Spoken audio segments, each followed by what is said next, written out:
ডাম্বুলায় ব্যাটে বলে বাংলাদেশের দাপট। দ্বিতীয় টি-20তে শ্রীলঙ্কাকে ৮৩ রানে হারিয়ে সিরিজে সমতা ফেরালো টাইগাররা।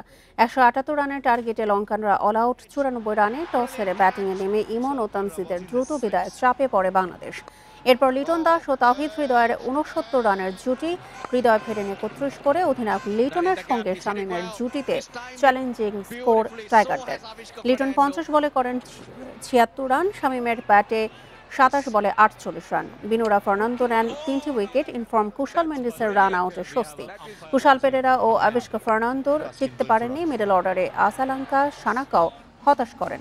এক প্রান্ত আগলে রাখার নিশাঙ্কার প্রতিরোধ থামে ৩২ রানে।